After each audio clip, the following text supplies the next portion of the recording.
सभी साथियों को नमस्कार। आपका एक बार फिर से स्वागत है आपके अपने चैनल गुरुजी में। साथियों, एग्जम्पशंस और डिडक्शंस के विभिन्न प्रावधानों का इस्तेमाल करके हम अपनी ग्रॉस टैक्सेबल इनकम को कम कर सकते हैं और अपनी जो टैक्स लायबिलिटी है उसको भी हम कम कर सकते हैं। आज की इस वीडियो में हम इनकम टैक्स एक्ट के उन प्रावधानों और नियमों पर चर्चा करेंगे जिनके अंतर्गत हम ग्रॉस सैलरी से एग्जम्पशंस और डिडक्शंस का फायदा ले सकते हैं। सबसे पहले हम चर्चा करेंगे सेक्शन 1013A के अंतर्गत हाउस रेंट अलाउंस में एग्जम्पशंस को क्लेम किया जा सकता है। इस एग्जम्पशन के लिए जो कैलकुलेशन है वो इस प्रकार से की जाएगी। इसमें सबसे पहले हम देखेंगे एक्चुअल HRA रिसीव्ड का क्या अमाउंट है, दूसरा अमाउंट हम लेंगे 50% ऑफ बेसिक सैलरी और तीसरा अमाउंट लेंगे excess of rent paid over 10% of salary. इन तीनों में जो भी सबसे कम अमाउंट आएगा उसको सेक्शन 1013A के अंतर्गत क्लेम किया जा सकता है। आइए अब चर्चा करते हैं सेक्शन 1014 के रूल 2BB के बारे में। इस रूल के अंतर्गत सैलरी में मिलने वाले अलाउंसेस पर जो एग्जम्पशंस दी गई हैं वो इस प्रकार से हैं। चिल्ड्रन एजुकेशन अलाउंस के ऊपर 100 रुपए पर मंथ पर चाइल्ड की एग्जम्पशंस दी गई है और ये एग्जम्पशन 2 बच्चों के लिए दी गई है। जो बच्चे हॉस्टल में रह के पढ़ते हैं उनके लिए जो हॉस्टल सब्सिडी मिलती है या कोई हॉस्टल अलाउंस मिलता है उसके ऊपर 300 रुपए पर मंथ पर चाइल्ड की छूट दी गई है और ये छूट भी 2 बच्चों के लिए लागू होती है। जो कर्मचारी ब्लाइंड हैं या मूक बधिर हैं या ऑर्थोपेडिकली हैंडीकैप्ड हैं उन कर्मचारियों को मिलने वाले ट्रांसपोर्ट अलाउंस में 3200 रुपए पर मंथ का एग्जम्पशन दिया गया है। सेक्शन 16 के अंतर्गत जो डिडक्शंस अलाउड की गई हैं वो इस प्रकार से हैं। सेक्शन 16 के सेक्शन 1A के अंतर्गत स्टैंडर्ड डिडक्शन की 50,000 रुपए की ग्रॉस सैलरी पर छूट दी गई है। जिन कर्मचारियों को एंटरटेनमेंट अलाउंस मिलता है उनको सब सेक्शन 2 के अंतर्गत 1/5 ऑफ सैलरी या 5,000 रुपए इन दोनों में से जो भी कम हो इतने अमाउंट की छूट दी गई है। अगर किसी कर्मचारी को प्रोफेशनल टैक्स पेड करना पड़ता है तो उसके लिए सब सेक्शन 3 के अंतर्गत जितना भी एक्चुअल अमाउंट पेड किया गया है उस पूरे अमाउंट की ग्रॉस सैलरी में डिडक्शन दी गई है। सेक्शन 24B हाउसिंग लोन या हाउसिंग इंप्रूवमेंट लोन के ऊपर जो इंटरेस्ट पेड किया जाता है उसकी डिडक्शन के संबंध में है। इस सेक्शन में जो छूट दी गई है वो इस प्रकार से है। अगर हाउसिंग प्रॉपर्टी सेल्फ ऑक्यूपाइड है और इसके कंस्ट्रक्शन या परचेज के लिए जो लोन है वो 1/4/1999 के बाद लिया गया है तो इस लोन के ऊपर जो इंटरेस्ट पेड किया जा रहा है उस पर मैक्सिमम 2 लाख रुपए की छूट दी गई है।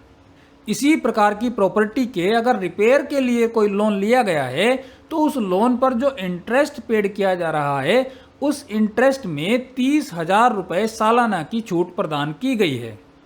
अगर किराए पर देने के लिए किसी हाउसिंग प्रॉपर्टी का कंस्ट्रक्शन किया गया है या उसको परचेज किया गया है और उसके लिए कोई हाउसिंग लोन लिया गया है तो उस हाउसिंग लोन पर जो इंटरेस्ट पेड किया जा रहा है उस इंटरेस्ट की एक्चुअल वैल्यू के इक्वल छूट प्रदान की गई है। आइए अब देखते हैं सेक्शन 80C, 80CCC और 80CCD1 के अंतर्गत मिलने वाली छूट के बारे में। सेक्शन 80C में जिन चीज़ों को इंक्लूड किया गया है वो इस प्रकार से हैं। इसमें लाइफ इंश्योरेंस प्रीमियम या प्रोविडेंट फंड, GIS कंट्रीब्यूशन या सर्टेन टाइप के इक्विटी शेयर्स, ट्यूशन फीस पर होने वाला expenditure, national saving certificates, housing loan का प्रिंसिपल और ऐसे ही बहुत सारे आइटम्स को 80C में इंक्लूड किया गया है। 80C के अंतर्गत आने वाले सभी आइटम्स की लिस्ट को नीचे डिस्क्रिप्शन में दिए गए लिंक से देख सकते हैं। सेक्शन 80CCC के अंतर्गत LIC या दूसरे इंश्योरर के पेंशन स्कीम के जो एन्युटी प्लान हैं उनको इंक्लूड किया गया है। सेक्शन 80CCD1 के अंतर्गत नेशनल पेंशन स्कीम यानी कि NPS में कवर होने वाले एम्प्लॉइज अपनी सैलरी से जो कंट्रीब्यूशन देते हैं, जो 10% का कंट्रीब्यूशन है उसकी छूट को 80CCD1 के अंतर्गत कवर किया गया है। यहाँ पर खास ध्यान रखने वाली बात यह है कि सेक्शन 80C, 80CCC और सेक्शन 80CCD1 के अंतर्गत मिलने वाली जो छूट है इसकी कंबाइंड लिमिट 1,50,000 रुपए है। सेक्शन 80CCD1B के अंतर्गत नेशनल पेंशन स्कीम में जमा की गई किसी धनराशि के ऊपर अधिकतम 50,000 रुपए तक की छूट प्राप्त की जा सकती है। यह छूट एनपीएस के अंदर कवर होने वाले एम्प्लॉय और ओल्ड पेंशन स्कीम में कवर होने वाले एम्प्लॉय दोनों के लिए समान रूप से उपलब्ध है। दोनों ही इस छूट का लाभ प्राप्त कर सकते हैं। सेक्शन 80CCD2 के अंतर्गत एनपीएस में कवर होने वाले एम्प्लॉयज को जो एम्प्लॉयर का कंट्रीब्यूशन मिलता है 14% के इक्वल जो है उसके ऊपर छूट प्रदान की गई है। 14% का गवर्नमेंट कंट्रीब्यूशन टैक्सेबल है और इसको ग्रॉस सैलरी में ऐड किया जाना जरूरी है। ग्रॉस सैलरी में एम्प्लॉयर कंट्रीब्यूशन को ऐड करने के बाद 80CCD2 में उसकी छूट को क्लेम किया जाता है। लेकिन यहाँ पर खास ध्यान रखने वाली बात यह है कि अगर एम्प्लॉयर सेंट्रल गवर्नमेंट है यानी कि एम्प्लॉय सेंट्रल गवर्नमेंट का एम्प्लॉय है तो उसको पूरे 14% का डिडक्शन दिया गया है। लेकिन अगर एम्प्लॉयर स्टेट गवर्नमेंट है या पीएसयू है या और कोई सिमिलर इंस्टीट्यूशन है तो उन एम्प्लॉयज के लिए 80CCD2 में केवल 10% का डिडक्शन ही अलाउ किया गया है। यानी कि इसका मतलब ये हुआ कि 14% का जो कंट्रीब्यूशन मिल रहा है उसमें से 10% का डिडक्शन अलाउ किया गया है और 4% एम्प्लॉयर कंट्रीब्यूशन टैक्सेबल रहेगा। सेक्शन 80D मेडिकल एक्सपेंडिचर के ऊपर मिलने वाले डिडक्शंस के संबंध में है। इस सेक्शन में हेल्थ इंश्योरेंस पॉलिसीज पर जो प्रीमियम दिया जा रहा है या गवर्नमेंट की हेल्थ स्कीम के सब्सक्रिप्शन को जमा किया जा रहा है उसके ऊपर छूट प्रदान की गई है। इसमें सेल्फ, स्पाउस और डिपेंडेंट चिल्ड्रन के केस में 25,000 रुपए की मैक्सिमम लिमिट की छूट दी गई है। लेकिन अगर इनमें कोई पर्सन 60 ईयर्स से अबव होता है तो ये लिमिट 50,000 रुपए है। इसी के साथ साथ 5,000 रुपए की प्रिवेंटिव हेल्थ चेकअप के लिए भी छूट दी गई है जो कि 25,000 या 50,000 की इस लिमिट के अंतर्गत ही इंक्लूड की गई है। इसके अलावा पेरेंट्स के लिए भी 25,000 रुपए की एडिशनल छूट दी गई है और अगर कोई भी पेरेंट माता या पिता 60 ईयर्स की एज के ऊपर है तो ये छूट 50,000 रुपए की है। पेरेंट्स के लिए भी 5,000 रुपए की इन एडिशन छूट दी गई है प्रिवेंटिव हेल्थ चेकअप के लिए और ये जो 5,000 रुपए की छूट है ये 25,000 या 50,000 की लिमिट के अंदर ही इंक्लूड की गई है। इसका मतलब ये हुआ कि सेक्शन 80D में मैक्सिमम 1 लाख रुपए के डिडक्शन को क्लेम किया जा सकता है। सेक्शन 80DD के अंतर्गत डिसेबल्ड डिपेंडेंट के मेंटेनेंस या मेडिकल ट्रीटमेंट पर होने वाले एक्सपेंडिचर में डिडक्शन को अलाउ किया गया है। इसके अंतर्गत अगर डिसेबिलिटी 40% से ज्यादा और 80% से कम है तो उसके लिए 75,000 रुपए के फ्लैट डिडक्शन को क्लेम किया जा सकता है। लेकिन अगर डिसेबिलिटी 80% या उससे ज्यादा है तो इसके लिए 1,25,000 रुपए के डिडक्शन को क्लेम किया जा सकता है। यहाँ पर खास ध्यान रखने वाली बात यह है कि ये क्लेम एक्सपेंडिचर के अमाउंट पर डिपेंड नहीं करता है। सेक्शन 80DDB के अंतर्गत सेल्फ या डिपेंडेंट के लिए कुछ खास स्पेसिफाइड डिजीज के ट्रीटमेंट पर जो एक्सपेंडिचर हो रहा है उस एक्सपेंडिचर में 40,000 रुपए के डिडक्शन को क्लेम किया जा सकता है। और अगर कोई पर्सन सीनियर सिटीजन है तो उस केस में 1 लाख रुपए के डिडक्शन को क्लेम किया जा सकता है। सेक्शन 80E के अंतर्गत सेल्फ या किसी डिपेंडेंट फैमिली मेंबर की हायर एजुकेशन के लिए अगर कोई लोन लिया गया है और उस लोन के ऊपर जो इंटरेस्ट पेड किया जा रहा है उस इंटरेस्ट के टोटल अमाउंट को डिडक्शन के लिए क्लेम किया जा सकता है।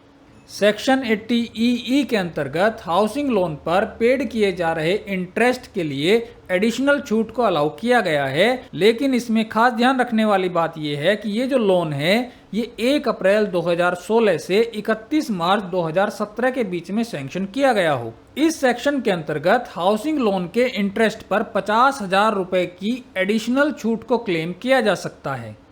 सेक्शन 80EEA के अंतर्गत भी हाउसिंग लोन पर जो इंटरेस्ट पेड किया जा रहा है उस पर एडिशनल डिडक्शन को अलाउ किया गया है। लेकिन इस डिडक्शन को क्लेम करने के लिए जो लोन सैंक्शन किया गया हो वो 1 अप्रैल 2019 से लेकर के 31 मार्च 2022 के बीच में सैंक्शन किया जाना जरूरी है। इस क्लेम के लिए जो एडिशनल रिक्वायरमेंट हैं उनकी पूरी जानकारी के लिए नीचे डिस्क्रिप्शन में लिंक दिया गया है जहां से आप इस जानकारी को प्राप्त कर सकते हैं। इस सेक्शन के अंतर्गत हाउसिंग लोन पर जो इंटरेस्ट पेड किया जा रहा है उसके ऊपर 1,50,000 रुपए की एडिशनल डिडक्शन को क्लेम कर सकते हैं।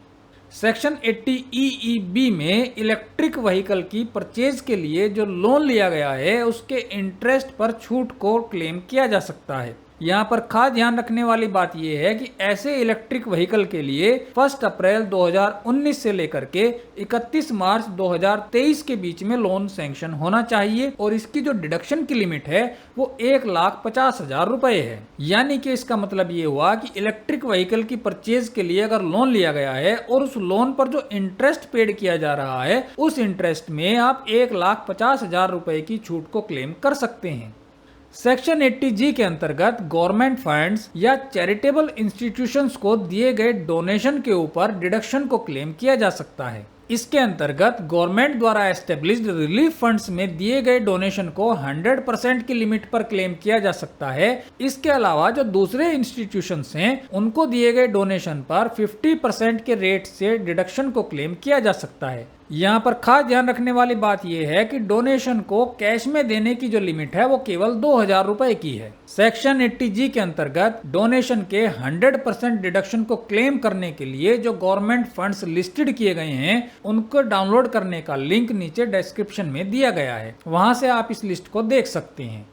सेक्शन 80GG के अंतर्गत वो पर्सन्स हाउस रेंट के डिडक्शन को क्लेम कर सकते हैं जो या तो सेल्फ एम्प्लॉयड हैं या जिनको सैलरी में HRA नहीं मिलता है या जो पेंशनर्स हैं। इस सेक्शन में जो डिडक्शन है उसकी कैलकुलेशन इस प्रकार से की जाएगी। इसमें 3 कंडीशन दी गई हैं। पहली कंडीशन है कि रेंट पेड में से टोटल इनकम के 10% को माइनस करके एक अमाउंट लिया जाए। दूसरी कंडीशन है 5,000 रुपए पर मंथ के एक अमाउंट की और तीसरी कंडीशन है 25% ऑफ टोटल इनकम की। इन तीनों कंडीशंस में जिसके अंदर भी सबसे कम अमाउंट आता है या तो वो rent paid minus 10% of total income है या फिर वो 5,000 पर मंथ है या 25% ऑफ टोटल इनकम है।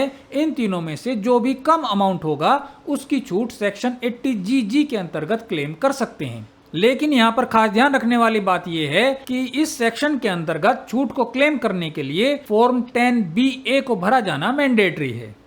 सेक्शन 80GGA के अंतर्गत साइंटिफिक रिसर्च या रूरल डेवलपमेंट के लिए अगर कोई डोनेशन दिया गया है तो उसकी छूट को क्लेम किया जा सकता है। लेकिन यहाँ पर खास ध्यान रखने वाली बात यह है कि अगर डोनेशन कैश में 2,000 रुपए से ज्यादा का है या फिर इनकम में बिजनेस या प्रोफेशन से प्राप्त होने वाले प्रॉफिट को इंक्लूड किया गया है तो इस डिडक्शन को अलाउ नहीं किया जाएगा। सेक्शन 80GGC के अंदर किसी पॉलिटिकल पार्टी या इलेक्टोरल ट्रस्ट को जो डोनेशन दिया गया है उसके डिडक्शन को क्लेम किया जा सकता है। सेक्शन TTA के अंतर्गत नॉन सीनियर सिटीजन के सेविंग बैंक अकाउंट के इंटरेस्ट पर छूट को क्लेम किया जा सकता है।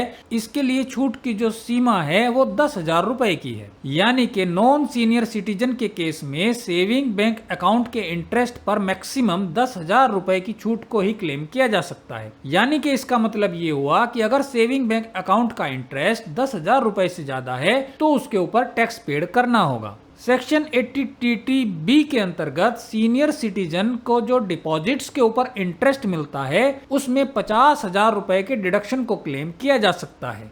सेक्शन 80U के अंतर्गत जो पर्सन 40% से ज्यादा डिसेबिलिटी वाले हैं वो 75,000 रुपए की और जिनकी डिसेबिलिटी 80% या इससे ज्यादा है वो 1,25,000 रुपए के डिडक्शन को क्लेम कर सकते हैं। सेक्शन 87A के अंतर्गत टैक्स रिबेट प्रदान की गई है जिन कर्मचारियों की टोटल टैक्सेबल इनकम 5 लाख रुपए से कम है उनको 100% इनकम टैक्स या मैक्सिमम 12,500 इन दोनों में जो भी अमाउंट कम होगा उसकी छूट प्रदान की गई है।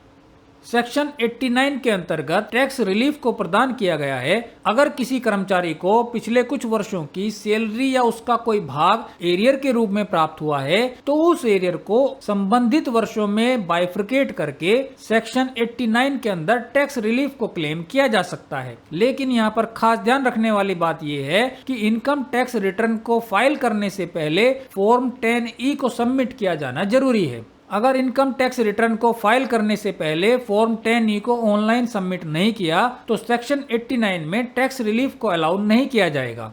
डिडक्शंस और एग्जम्पशंस की पूरी डिटेल के लिए आप इनकम टैक्स डिपार्टमेंट की वेबसाइट को देख सकते हैं। इस वेबसाइट का लिंक नीचे डिस्क्रिप्शन में दिया गया है। आपने इस वीडियो को अंत तक देखा, इसके लिए आपका बहुत बहुत धन्यवाद और आभार। नमस्कार।